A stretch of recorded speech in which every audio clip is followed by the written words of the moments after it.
Epigmenio Ibarra, bienvenido, señor. Buenos días, ¿cómo estás? Buen inicio de año, señor. Que sea pues, bueno. Ojalá sea bueno. Bueno, pues difícil, pues es complicado. Hoy su texto dice: a balazos no hay futuro. Ahora lo charlamos. Supongo tiene que ver con las muy malas noticias que luego se dan, como por ejemplo del domingo, ¿no? Mala noticia lo de Juárez, ¿no? Pues tiene que ver en general con una comprensión o con un intento de comprensión de lo que es el narcotráfico en México. De dónde viene, qué profundidad y qué extensión tiene.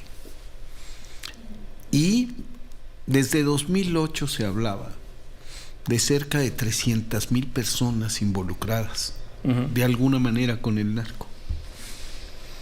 Yo hablo de que esa cifra puede haber crecido y debe haber crecido, necesariamente.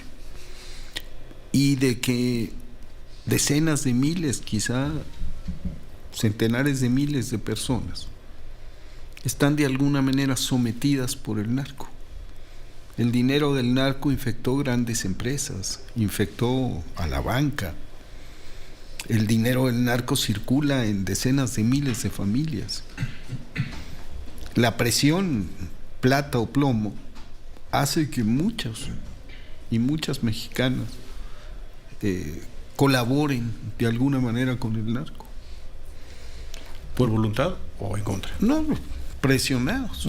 Entonces, de lo que estamos hablando es de un fenómeno que lleva más de 35 años arraigado, que nació en los sótanos de la Federal de Seguridad, que llegó al colmo de instalarse en Los Pinos con Genaro García Luna y que implica una gran masa de gente. Entonces, una acción de guerra para acabar con el narco, independientemente de que sea una gran simulación, implica un genocidio. ¿A cuántos tienes que eliminar para conjurar el peligro del narcotráfico? Entonces, lo que yo planteo es que López Obrador en ese sentido tiene razón, que aquí las cosas se tienen que resolver por otra vía. Un fenómeno así, ya lo vivimos, no puede ser enfrentado con la guerra. El exsecretario de Defensa Galván reconoció hace muchos años que la guerra que declaraban llegaría para quedarse. Felipe Calderón dijo que habría bajas colaterales. Lo que ninguno de los dos explicó es la profundidad del daño que causaría en el país esta guerra. Y lo cierto es que además tenemos un factor, y qué bueno que viene Biden, y que viene Biden en estas fechas, y que viene Biden después de lo de Ciudad Juárez. El lunes. Tenemos un factor clave, la vecindad con el mayor mercado de estupefacientes del mundo.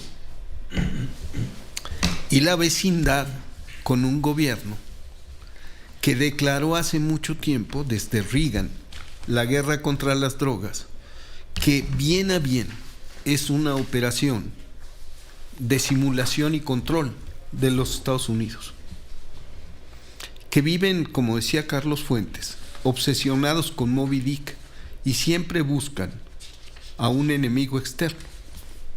La mafia italiana, la mafia rusa, la mafia colombiana, la mafia mexicana, y nunca ven a quien opera dentro de los Estados Unidos, a los dueños de la última milla, así se llama en negocios. Quien opera la última milla es quien tiene en realidad el negocio. Los capos mexicanos, por más millones que hagan, mueven centavos.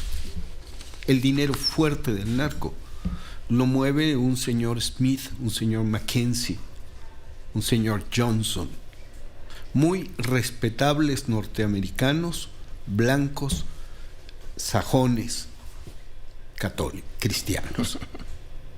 No los indocumentados mexicanos. No la mano de obra. No los botudos de Sinaloa. No esa imagen del narco. No. El narco tiene otra raigambre, tiene otra forma. Entonces, en estas condiciones, irse por la solución de la guerra, además de un fracaso anunciado, es un genocidio. De eso hablo. Sí. Y pues en un tema no solo permanente, no es un tema duro, ¿no? Un día hay 90 y tantas personas asesinadas, hoy está ahí 60 y tantas personas asesinadas, todos los días. Hay una parte fina que luego el presidente se brinca porque no lo explica en ninguna de sus conferencias. Si uno escucha a los integrantes del Gabinete de Seguridad que participan en esto, lo explican a detalle, ¿no? Y creo que se la brinca y haría bien el presidente en explicar de qué se trata, porque esos muertos no necesariamente son producto de la delincuencia organizada. Ahí están todos los muertos del día anterior. Por ejemplo, a lo mejor 2 personas que se pelearon por una disputa de cantina y se matan. Ahí están esos 2. Esos no son de la delincuencia organizada. Pero ¿no? pero ¿sabes qué? Que esta destrucción del Estado de Derecho. Absolutamente. Yo digo que con el narcotráfico sucedieron 2 cosas simultáneas. Y la supeditación del régimen neoliberal al gobierno de los Estados Unidos sucedieron 2 cosas. Colapsó la soberanía nacional y colapsó el Estado de Derecho. Y colapsó el sistema de valores de la sociedad. Entonces, ¿qué sucede? Que muchos de los homicidios dolosos, tienes toda la razón, no todos se inscriben en la lógica del narcotráfico, pero sí se inscriben en la lógica del deterioro moral y ético de la sociedad. Totalmente. Eso sí. Y en esta vertiente amplísima de la impunidad, como bien lo menciona, pues 97% de impunidad. Es más fácil matar, o es muy fácil matar y no tener una consecuencia, ¿no? Fíjate que yo escribí esto pensando que vería hoy a Ciro.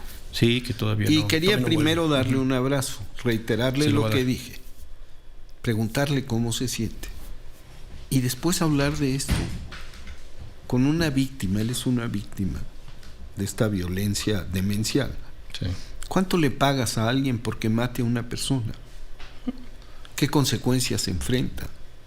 ¿Cuánto cuesta? ¿Cuánto cuesta? Y no me refiero a la parte económica. Hablo de ¿cuánto nada. cuesta? Es muy rentable matar. Muy barato. Es muy fácil, muy barato. Y eso es terrible. ¿Y por qué? Porque lo ha sido siempre. Porque llevamos 30 y tantos años de una impunidad demencial. Tú decías 97, 99% era la cifra de impunidad, más la cifra negra, más todas estas datos. Entonces, creo que la apuesta por la construcción de la paz, que es una apuesta de tiempos, con otro tiempo, con otra visión, pues puede desesperar a mucha gente, pero lo que quiero poner sobre la mesa a esa gente que se desespera es decirle, miren, la otra opción nos trajo a donde estamos. Entonces hay que apostar por la justicia, hay que apostar por el respeto irrestricto a los derechos humanos, hay que apostar por la apertura de oportunidades, hay que apostar por las acciones de justicia social. Los programas del bienestar no son limosnas, son acciones de justicia social. Así lo plantea el gobierno federal, correcto. Esos son, si redistribuyes la riqueza, si das oportunidades a los más pobres, estás haciendo justicia.